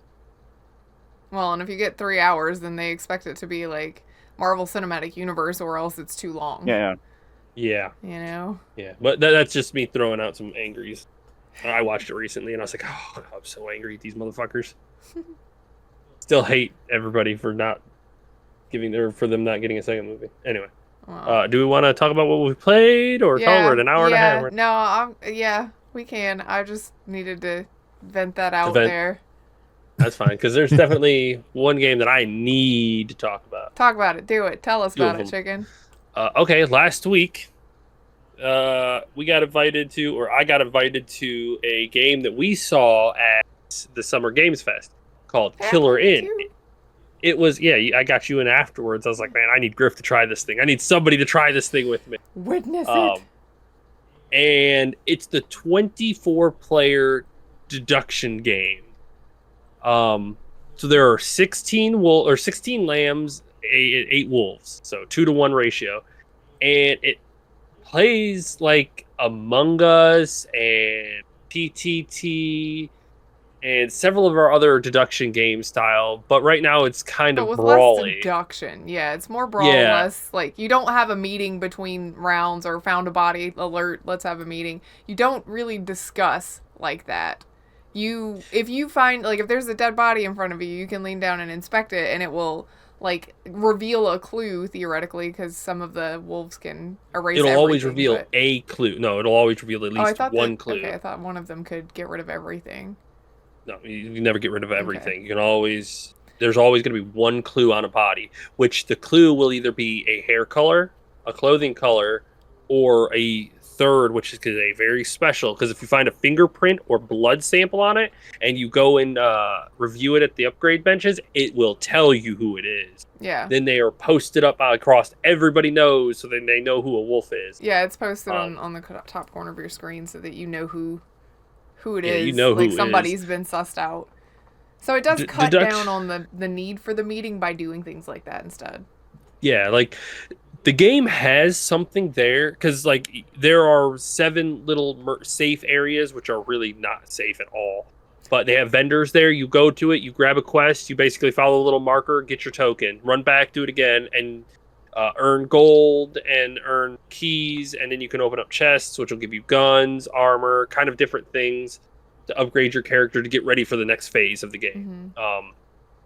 You can buy stuff too, like a knife. It lets you insta-kill people from behind, or cloth and chloroform lets you kill people from the front. And then there are items that let you counter that, like a neck wrap, which will protect you from getting killed from behind. That's nice. Or pepper or bear spray, which lets you stop people killing you in the front. Like these different items that kind of counteract how people are going to try to assassinate you. It's fun. And I say that kind of like I'm not entirely sure how or why, but it's fun. I thought it was reading gonna a lot of be the- like, I thought it was gonna take too long because 24 people is a lot of people. But like, you're in this mansion. I thought it was gonna take too long also because I thought it was gonna be a big huge place where you had to, like, it'd be a while before you ran into somebody. It's a big huge place, but you're always running into somebody. So You're always running, moving around. It was not as slow as I was afraid it was going to be for that many people. Yes. Yeah. Like it's a pretty fast paced game, which is crazy. And if you I die, you can think if jump right they out and jump into another. It doesn't punish you. yeah, that's my favorite part is when you're dead and if you're just spectating, just leave the match go. Yeah. But I think they need to bring the gameplay a little longer and like make it so that the wolves can't progress as fast as the lambs because it does turn into a goddamn shootout after a little bit. Yeah. Like once people are starting to get geared and whatnot, it turns into a damn shootout. So everybody starts capping everybody. But if you're a lamb and you try to kill another lamb, lambs can shoot at each other. But if your last shot goes to kill the lamb, you turn to stone, you're out. Yeah. You guessed you made a wrong. bad guess.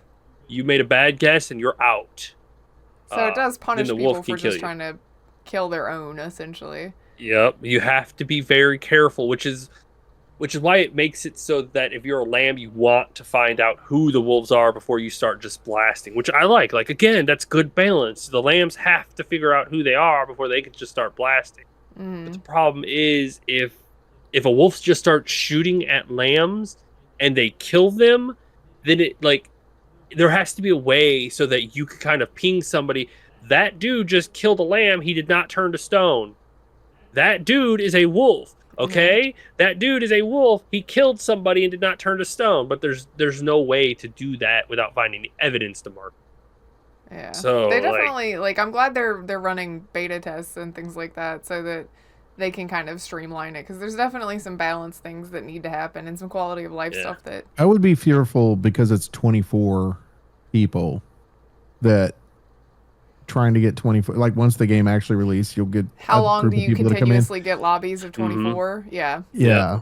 And like are you creating a bot system to create to fill in the spots or are you going to lower that down to where it's like 12 or how are See you going to do that that? was Yeah, I my didn't think of question that. when they first announced it. Is 24 is a lot of people for you to expect to buy into your game and continuously play it. Like that's a big lobby size, and I know it does have the nice added bonus of I got murdered. I'm just gonna go ahead and drop out of this one and re-queue for the next one. So it does kind of like keep the stream moving.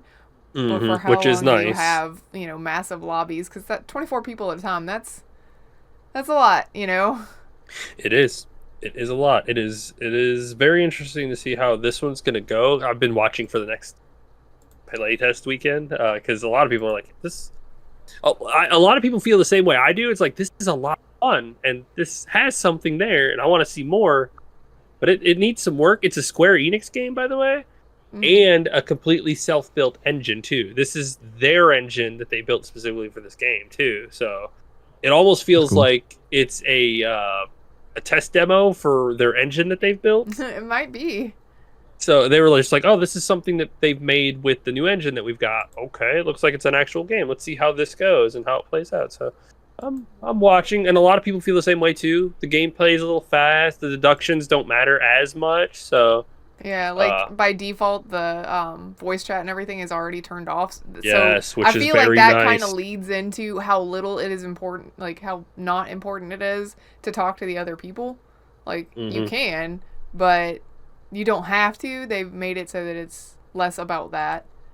Oh, thank goodness. Go, You can queue up to 4 friends, and you're always on the same side, which is very nice. Like if you're all lambs or you're all wolves, so it's pretty nice. There are 25 characters too, and they've all got 2 different abilities. You unlock as you play through because you earn golden experience. Once you get to level 2, you get your first ability. When you get level 4, you get your second ability. They're both passives. They kind of adjust to how you do things. A lot of the gameplay is just for scissors. It just comes down to if you have the counter to what they have. If they're going to try to assassinate you, you got the neck thing on. Congratulations, they can't kill you now, and then you kill them. So there was one where I was a lamb, and I jumped down into there's this little creek that goes through the middle of part of the outside, and I jumped down and turned a corner and immediately got one shot, just tapped in the face with this big giant mace because the character had the mace perk, like the melee perk, and then the weapon that they had was one that did extra damage for melee. So I just got there was nothing I could do about it. And Chicken's like, well, if you would have had this, and this item, I was like, what? How was I supposed to know I needed this, and this item? But if you would have had that item, you would have ran across somebody with a gun, and they would have. But that's the point. Is there's supposed to be 16 lambs, the 8 wolves. So if somebody sees you die, they should be able to ping the wolf and be like, "That's a wolf," and then you find somebody or group up and kill that person. So because the wolves tend to play more lone, they don't hover around each other very much. Yeah. So, but yeah, very interesting game. They've got something fun there, and I'm glad that they're doing more playtests to adjust it accordingly. And I'm definitely going to be hitting up the next one too. So Yeah. that's what I played. I played that, and I played through Crash Bandicoot 1 because my child wanted to watch. So I played through that he one. did. Beat it. He was straight like zoned into watching. Beat it in 4 hours, the first one, and then I spent 4 hours on the DLC level. That was a. All right, enough of that. I like that you just muted yourself for all of that. That was great. I did not. Yeah, it was a self mute because trust me, that was a frustrating level. That's funny. Yeah. No, it was not. It was awful. But it showed my kid to not give up. Never There you give go. up. Yeah, I do not. I I'm do sure not my surrender. kids that they still do it. Yeah, I know. I do not surrender. I win, even though if it takes me 4 hours to beat one goddamn level. I didn't game over at all during my run of the first game, and then I gamed over like 8 or 9 times on that one level. Yeah, talk about awful. Yeah. He was pretty heated about it. Oh yeah, for sure. For sure. That's funny. Yeah. Other than that, But like that's what I've played. Repo. We've been playing a lot of Repo still because we're finally discovering the fun of buying weapons in that game. Just watch out because there's friendly fire. And also, like, we're starting to try out more of the random other stuff as well. Like, we bought the little zero gravity dome that you can put on things. And we're like, when is this ever going to be useful? Oh. Once you figure it out, you're like, oh, God, we've been making this way harder than we should have. This is so easy. And then a monster shows up right behind you, and they're like, yeah, fuck you anyway. But I love that game. Or turn the corner and Grandpa blast you in the face. I wish there had been Benny Hill music to go with it. Because we were playing in one of the new museum area, and we had just gotten to the level. And me and Kat were together. I think Chicken and Red had already, sprinted off looking for stuff. And I saw Baka come in this one door. Like, he came in the door to my left, and it's like, watch out, Grandpa's here. Goes out the door in front of me and Kat, and immediately we hear, oh, and he gets blasted. We watch his head fly back, and it's like, I don't know what just happened because he came out that door and he went in that door, so he saw him over there, but now he's over there and now he's dead. It's like, it was a hilarious comedy moment, and it was great. I was like, the irony of the warning. I love that game. It's so stupid fun. I love it so much. It's so simple and basic, but it's so great. Yes, great. It's good fun. That's good. Yeah. I've been playing a couple games. The GeoGuessr doesn't count. Do what? I said GeoGuessr doesn't count. Okay, I've been playing 3 games now. Oh well, hey, props though. At the end of the day, on GeoGuessr, the most points you can score is 25,000 in the classic version of it, and I scored 25,000 on Famous Play, and got within 63 yards. So that means total, and did it within less than 2.5 minutes. Did all that. I know, right? Now I've just got a lot of countries that I've got to learn all the different. It's always Senegal. It doesn't matter where you think you're at. It's always Senegal. Yes. You know, that's what I should do. I should just find Senegal on the classic map and then figure out where everything. I'll know. Like, I don't even play it. I don't know anything. Like, I'm not good at geography. I couldn't tell you exactly where things are. But I have heard from you that if you think anywhere is anywhere outside of Senegal, you're wrong. It's Senegal. Yeah, Senegal's the answer. It's the answer. On the Switch 2, the Donkey Kong Bonanza came out. It is absolutely amazing. I'm enjoying it. It's the same people that did Mario Odyssey. Everything's destructible, which is fantastic. You go through, destroy everything. You go down in levels, not up in levels. So instead of you moving on to another world, to different planets and all that type of stuff, instead of that, you are actually digging further and further down into, I guess, Earth. And so you keep doing that to go through the plot line. It's really neat. and how they have it set up. It is a prequel, which is weird. Pauline is like 13 years old in it. So Baby. which makes no sense because later on Donkey Kong would kidnap her and put her up on top of a big thing, and You then know Mario what? We slash don't want to Jumpman would hear it, have to do okay? Let's try to make this make sense. That is weird. I guess you'll find out at the end of the game, and then he's like, "Oh, I'm angry." What I also find it weird too is they had this whole song in Mario Odyssey with her singing, and she's just absolutely amazing. It's parts of Mario Odyssey where they have the old school Mario music going to at the same time, and you're playing through, and her singing. But on this, the singing that she has is, I don't know if she's singing like Japanese or she's just singing babble. I'm not really sure which one it is. It just did like almost scatting in a way. It's but like melodically it's really good, but it's like I'm really not sure what's happening here. But that one's really good. And then Grounded 2 came out, which I love. The first Grounded. It was fantastic. People that we normally play with. I've been playing Grounded 2. I think anybody that's played Grounded remembers the first time they ever came up on a wolf spider. The scorpions are now the wolf spiders. I mean, there's probably wolf spiders in the game too. But the scorpions are very interesting, and we had one glitch the other night that followed us home. Hey, de-aggroed. thank you.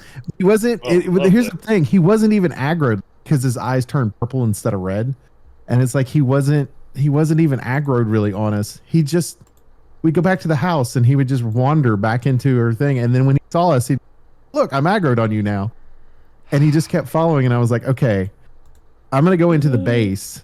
And because there's like these ranger stations, and I was in this ranger station, went to the backside of this ranger and was inside there. And he was outside before. He found his way inside on the outside of the glass on the because he's following us. And I'm like, what do I do? I'm trying to listen. They're doing recording. And I thought it was going to be a I thought it was going to end up being a to where it was like a glitch, and then I could just like, okay, let's exit out, go back in, not a problem. So we exit out, go back in, go, oh, you don't see him. About 2 minutes later, here he comes and roams right back up into our base, and I'm like, why is this happening right now? So I just really wanted to live with you. Proceed to die 8 times as we figured out a way to cheese and kill him because we were not prepared at that point to be able to kill one. And so I finally was able to kill it. And basically what I had to do was we put our respawn point like right outside the ranger station because you can't build the lean-tos inside the ranger station. So it was right outside of it. So I just kept dying, and we left him in our base.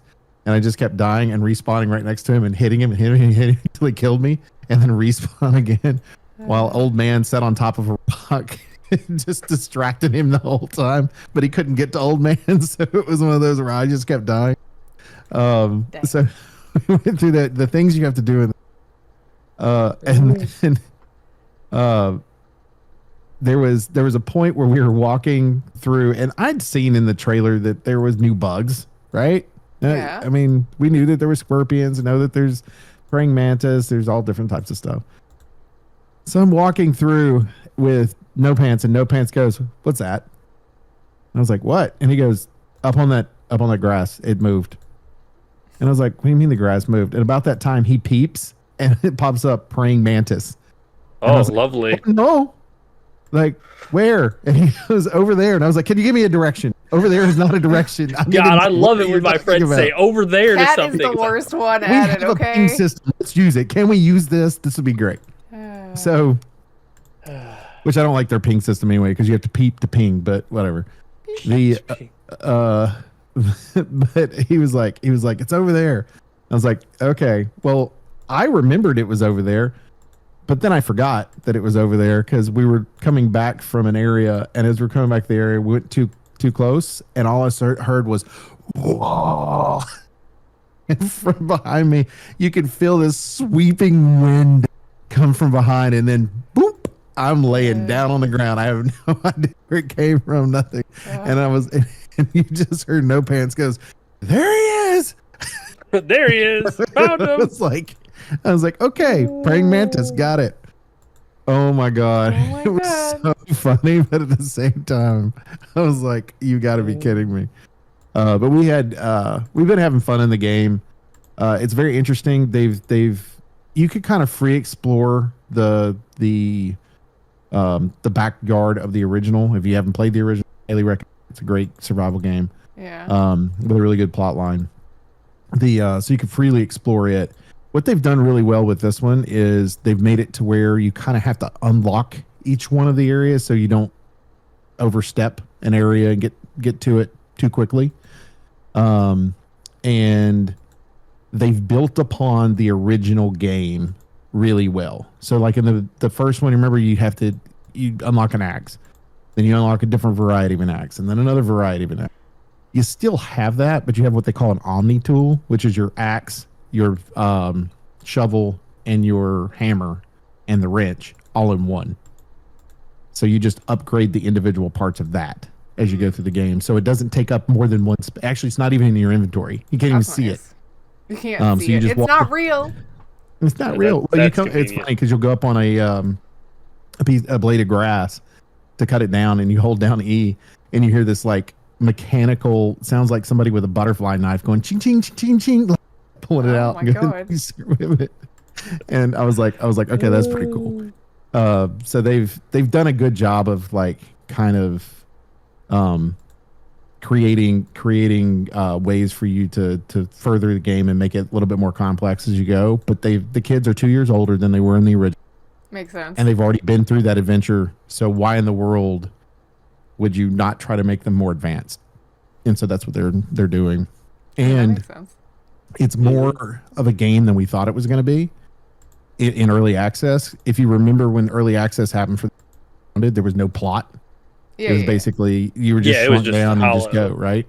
Mm-hmm. This one has a plot. So they start right off with the plot. So raids happen just like they did near the end game of the last one. They start near the beginning of this one. So you got to go quick. I mean, they're not very difficult, but you still have to do it, but it helps further the plot line and stuff as you go. yeah. So it's pretty neat so far. And it's like $30 for the game. So kind of hard to beat for. I just wish it was more than 4 players. That would be nice. I don't disagree with that. But 4 players is just how some games are. Yeah, 4 players. Yeah. It fits really well, especially with that because it's the original first game. Darksiders 4 is 4 players. It just is what it is. Yeah. These are just the 4 horse kids. 4 horse kids The 4 horse kids of the the backyard ground apocalypse. The ground The apocalypse. backyard apocalypse. Mm. That's funny, but it's good. They've got some inventive things that they've done too. Because you're in a park now. The park is massive. Like the first area that you're in is like the whole size of the backyard on your other one, and there's Right. like multiple areas. But like they have coolers that have broken, and you can go through the coolers, and so you can chill and freeze inside Huh. those if you're not Chill. careful. So they have that. They have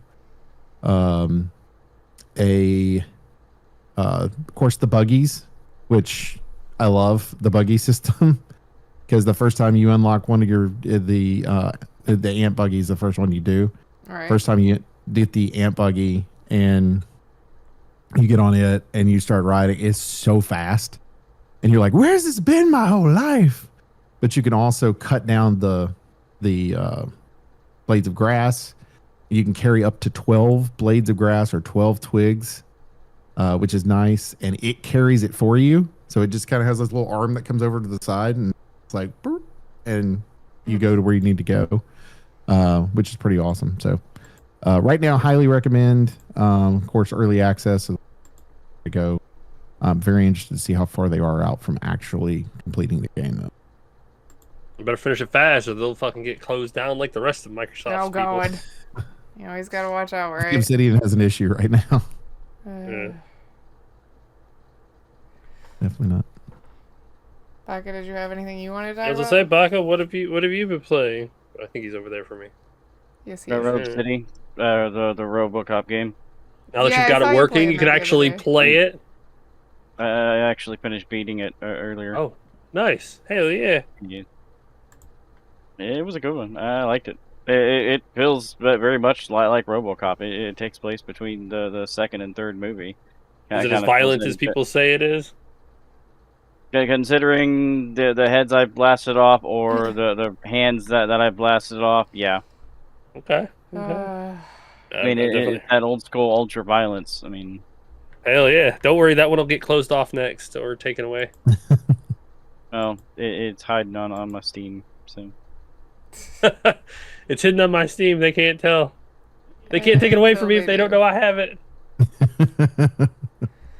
I don't think it works like that, but wouldn't it be nice if it did? Man, wouldn't it be? So do that one update, the automatic update that locks it. Yeah, probably. You purchase this with a credit card that no longer accepts this violence. It works retroactively. Oh my god. Oof. I mean, it might. I don't know. I don't know how that works. All right. Well, anything else? I think that's it for me. Okay, That's cool. all for me. Sorry I took so much time ranting about Borderlands again. I know, right? A whole half an hour dedicated to how bad Borderlands was. I had to put it out there. I think we'll be okay. Unfortunately, Randy Pitchford had to put it out there too. I say Whatever. that knowing Could've I'm just wearing kept a that one to Borderlands himself. shirt, but you know, it was Borderlands 2, so it's fine. This one's It was still back good. when it was good. Yeah. Well, we do appreciate everybody that checks us out every other week and have to respawn. Make sure that you hit that sub button as well as that little bell at the bottom so you know when that notification comes live. Comment down below. You know, it's down there. We watch fight it. We about look whether or at not it, you list them all. liked the Borderlands movie. Yeah, if you like the Borderlands movie, tell us why. If you hated it, rant towards her because she is right there with you. Probably have a whole conversation in the comment section. Happens. Yeah. Rivet Respawn. I'm Oak Tree. Griff. I'm Chicken. Pocket. Bye. See ya. Bye.